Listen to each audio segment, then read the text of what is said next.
नमस्कार, जय हिंद दोस्तों। दुनिया वाले देख रहे हैं आप और दुनिया वाले के इस एपिसोड में हम बात करने जा रहे हैं उस बहुप्रतीक्षित मुलाकात की जिस पर पूरी दुनिया की नजरें हैं। ठीक समझ गए हैं आप। हम बात करने जा रहे हैं रूसी राष्ट्रपति व्लादिमीर पुतिन के भारत दौरे की, जो 23वें शिखर सम्मेलन के लिए भारत आ रहे हैं। 4 और 5 दिसंबर को यह दौरा होना है। उस दौरे से पहले कई राउंड्स में यह बातचीत हो चुकी है। भारत के विदेश मंत्री एस जयशंकर रूस के दौरे पर जा चुके हैं। एनएसए भारत के रूस के दौरे पर जा चुके हैं। रूस के कई मंत्रिमंडल, कई सिक्योरिटी स्टाफ, कई विभागाध्यक्ष जो है वो भारत के दौरे पर नेगोशिएशन करके जा चुके हैं। अब इस मुलाकात से, अहम मुलाकात से पहले एक प्रेस कॉन्फ्रेंस जो है वो क्रेमलिन की तरफ से रखा गया और इस प्रेस कॉन्फ्रेंस को करने के लिए खुद सामने आए दिमित्री पेस्कोव, जो क्रेमलिन प्रवक्ता है। उन्होंने भारतीय पत्रकारों से बातचीत की है। रूस का भारत के साथ क्या एजेंडा है, रूस भारत के साथ किस तरह से दोस्ती यारी बढ़ाना चाहता है, दोनों देश मिलकर किस तरह से काम कर रहे हैं, इसको लेकर बड़ा विस्तार से उन्होंने प्रेस कॉन्फ्रेंस किया जिसमें उन्होंने ये बातचीत की।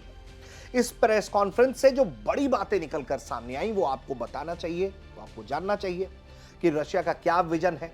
ऐसी स्थिति में जब रशिया चारों तरफ से घिरा हुआ है, भारत पर दबाव है, तो भारत रूस कैसे इसको टैकल कर रहे हैं, आगे की दिशा के लिए जो रोड मैप तैयार हो रहा है तो वो क्या है। एक एक करके दुनिया वाले के इस एपिसोड में कई बिंदुओं पर बात करते हुए आगे बढ़ेंगे। तो सबसे पहले रूस ने कहा क्या भारत को लेकर, ये जानिए।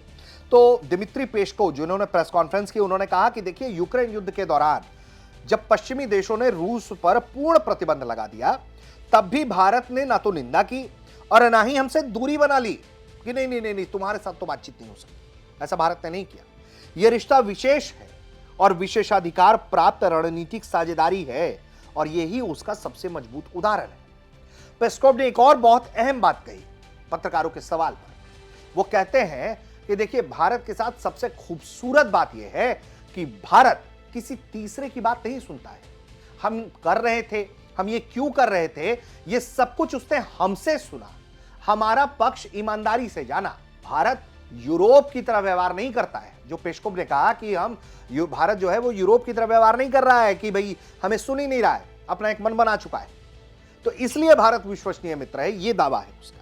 इसके अलावा ये जो यात्रा है इसमें 2+2 फॉर्मेट पर बातचीत होगी और बीते जो 22वां शिखर सम्मेलन था उसमें 100 से अधिक समझौते हुए थे। इस बार भी 15-20 बड़े दस्तखत होने की संभावना है, बड़े कॉन्ट्रैक्ट होंगे।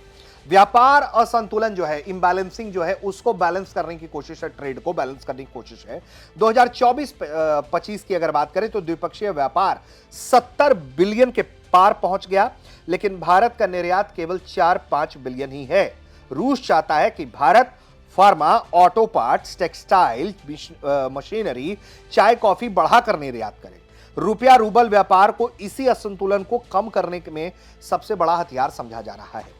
रुपए रूबल का व्यापार पर जोर है क्योंकि स्विफ्ट सिस्टम से बाहर कर दिया गया है रशिया को, तो ऐसे में वो डॉलर का कुछ कर नहीं सकता है, डॉलर पे पेमेंट ले नहीं सकता है, तो दोनों स्थानीय करेंसी में कारोबार कर रहे हैं। जानकारी यह है कि 60% से अधिक व्यापार रुपए रूबल में हो रहा है। रूस के पास करीब 4 लाख करोड़ यानी कि 45 से 50 बिलियन अतिरिक्त रुपए जमा है, जिन्हें वो भारतीय बॉन्ड, इंफ्रास्ट्रक्चर प्रोजेक्ट्स, रक्षा खरीद में निवेश करना चाहता है। 2026 तक 90-95% व्यापार स्थानीय मुद्रा में ही करने का लक्ष्य है। जो रक्षा सहयोग की बात है उसको लेकर यह जानकारी दे दी गई है कि जी, पीएम मोदी से बात करेंगे पुतिन किस पर बात करेंगे? Su-57 जो 5वीं पीढ़ी का लड़ाकू विमान है, जिसे दिमित्री पेस्कोव ने कहा कि माफ करिएगा, जिसको जो कहना है, जिसको जो सुनना है, जिसको जो तिलकम करना है करे। अगर हम सीधे कंपटीशन की बात करें तो Su-57 दुनिया का सबसे घातक लड़ाकू विमान है, जो उनका दावा है।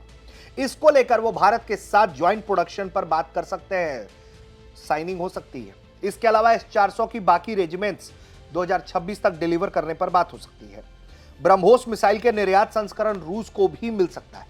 इसके अलावा नई AK-203 राइफल फैक्ट्रियों को लेकर बातचीत हो सकती है। इसके अलावा जो नए डिफेंस बैटरीज हैं या डिफेंस सिस्टम है उसको लेकर बातचीत हो सकती है, ये जानकारी सामने आई। इसके अलावा रूस भारत को 2025 में 40-45 मिलियन टन सस्ता कच्चा तेल जो है वो देता रहा। साथ ही जो तमाम एलएनजी है उस प्रोजेक्ट्स में भारत की हिस्सेदारी बढ़ाने पर सहमति बनी। रूस का कहना है कि रुपए में ही भुगतान स्वीकार होगा। ऐसे में उस क्षेत्र में दोनों एक दूसरे के साथ आगे बढ़ सकते हैं। पेस्कोव का मानना है कि मोदी का युद्ध कोई समाधान वाला रुख नहीं है और यूक्रेन रूस दोनों नेताओं से बात करना वैश्विक स्थिरता के लिए बहुत महत्वपूर्ण है। भारत को मध्यस्थ की भूमिका के लिए तैयार माना जा रहा है, जो रशिया बार बार कहता आया है। वहीं भारतीय निवेशकों के लिए भी कई तरह की स्कीम्स जो है वो रशिया लेकर आ रहा है। रूस का कहना है कि भारतीय कंपनियों को रूसी फॉर ईस्ट आर्कटिक क्षेत्र साइबेरिया में सबसे अनुकूल कर व्यवस्था दी जाएगी। रुपए में निवेश पर छूट होगी, जिससे अट्रैक्ट किया जा रहा है इंडियन इन्वेस्टर्स को उस इलाके में। इसके अलावा फ्री ट्रेड एग्रीमेंट को लेकर बातचीत होगी, स्किल डेवलपमेंट को लेकर बातचीत होगी। जानकारी यह है कि साल 2026 तक फ्री ट्रेड एग्रीमेंट पैक कर लिया जाएगा भारत और रूस के बीच में। इसको लेकर भी एक तरीके से सहमति बनेगी पीएम नरेंद्र मोदी और रूसी राष्ट्रपति व्लादिमीर पुतिन की मुलाकात में। साथ ही भारत के जो कुशल श्रमिक हैं, जो स्किल्ड लेबर हैं या स्किल वर्कफोर्स है, उसको रूस में 5 साल का वीजा फ्री वर्क परमिट मिलेगा। यानी कि कोई पैसा नहीं, फ्री में जो है वर्क परमिट दिया जाएगा कि आप आइए और हमारे यहां काम करिए। इसके अलावा जनवरी 2026 में मुंबई में बड़ा व्यापारिक सम्मेलन होगा, जिसमें 500 से अधिक रूसी कंपनियां हिस्सा लेंगी। और भारतीय निर्यात बढ़ाना, रुपए रूबल भुगतान को और मजबूत करना, 100 बिलियन व्यापार लक्ष्य 2030 तक जो पूरा करना है उसको कैसे जल्द से जल्द पा लिया जाए, इस दिशा में भी काम होगा। तो बहुत इंपॉर्टेंट अपडेट जो है वो रशिया की तरफ से दे दिए गए हैं, बड़े ऐलान कर दिए गए हैं। इसलिए पूरी दुनिया की नजर है कि आखिर में Su-57 S-400 को लेकर अगर कोई बड़ा डील हो जाता है, अगर कोई ऊर्जा के सेक्टर में बड़ा डील हो जाता है, क्योंकि लगातार रशिया से दोस्ती के कारण, रशिया से कारोबार के कारण अमेरिका ने भारत को हैमर करने की कोशिश की।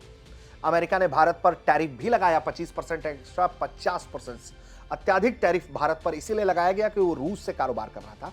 तब भी भारत डिगा नहीं। इस बात को रूस समझता है, एप्रिशिएट भी करता है, और वो इसीलिए लगातार अट्रैक्टिव डील्स भारत को दे रहा है कि भाई आप हमारे लिए इतना कर रहे हैं तो हम भी आपके साथ मजबूती से खड़े रहेंगे। तो ये सब कुछ बातचीत चल रही है और 4 और 5 दिसंबर को इस तमाम बातचीत की, इन तमाम दावों की, इन तमाम जानकारियों पर पुष्टि होगी। कुछ खबरें अपुष्ट साबित होंगी और कुछ खबरें पुष्ट हो जाएंगी, तो उसका इंतजार है। लेकिन फिलहाल ये सब कुछ जो है, जो एक्साइटमेंट दिख रहा है, वो बहुत बड़ा डेवलपमेंट है। रशिया बहुत बड़े डेलीगेशन के साथ भारत आ रहा है, इसकी भी जानकारी दिमित्री पेस्कोव ने, क्रेमलिन के प्रवक्ता ने दी है। तो क्रेमलिन के प्रवक्ता ने जो प्रेस कॉन्फ्रेंस में भारत को लेकर बड़े दावे किए, बड़े बातें की हैं, वो दुनिया वाले के एपिसोड में हम बता रहे थे। उम्मीद करते हैं कि आपको ये बातचीत पसंद आई होगी, और कैसी लगी आपको ये खबर आप हमें कमेंट करके बताइए। और देखते रहिए दुनिया वाले, चैनल को सब्सक्राइब करिए, बेल आइकन दबाइए। दुनिया वाले के तमाम अपडेट्स जो है वो आपके फोन पर पहुंचते रहेंगे। आप देख रहे थे भारत तक।